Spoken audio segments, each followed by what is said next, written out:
বাংলাদেশের সদ্য সাবেক প্রধানমন্ত্রী শেখ হাসিনা ঢাকা ছাড়ার আগে ও ঢাকা ছাড়ার পর এই পর্যন্ত কোনো বিবৃতি দেননি বলে জানিয়েছেন তার ছেলে সজীব ওয়াজেদ জয়। 11 আগস্ট রাতে সামাজিক যোগাযোগ মাধ্যম এক্সে করা এক পোস্টে তিনি এই কথা জানান।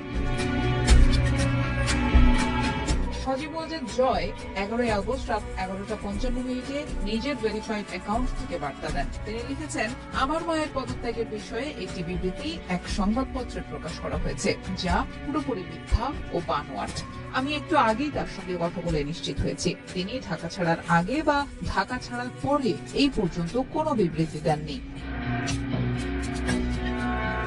এর আগে গত 11 আগস্ট ভারতীয় বিভিন্ন গণমাধ্যমে দলীয় নেতাকর্মী ও দেশবাসীর উদ্দেশ্যে শেখ হাসিনা বার্তা দিয়েছেন বলে খবর প্রকাশ হয়। ভারতীয় গণমাধ্যমগুলোতে প্রকাশিত এক প্রতিবেদনের উপর ভিত্তি করে বাংলাদেশের প্রথম সারির গণমাধ্যমগুলো এই খবর বেশ গুরুত্ব দিয়ে প্রকাশ করে। প্রকাশিত প্রতিবেদনগুলোতে বলা হয়, বার্তায় শেখ হাসিনা তাকে ক্ষমতাচ্যুত করার জন্য যুক্তরাষ্ট্রকে দায়ী করেন। শেখ হাসিনা তার বার্তায় বলেন, আমি শীঘ্রই ফিরবো ইনশাআল্লাহ, পরাজয় আমার, কিন্তু জয়ী হয়েছে বাংলাদেশের জনগণ। আমি নিজেকে সরিয়ে নিয়েছি, আপনাদের সমর্থন নিয়েই আমি এসেছিলাম, আপনারা ছিলেন আমার শক্তি।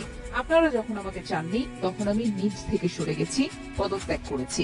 আমার যেসব কর্মী দেশে আছেন তারা কেউ মনোবল হারাবেন না। আওয়ামী লীগ বারবারই উঠে দাঁড়িয়েছে। শেখ হাসিনার এমন বিবৃতির খবর গণমাধ্যমে আসার কয়েক ঘন্টা পরেই বিষয়টি পরিষ্কার করলেন তার ছেলে।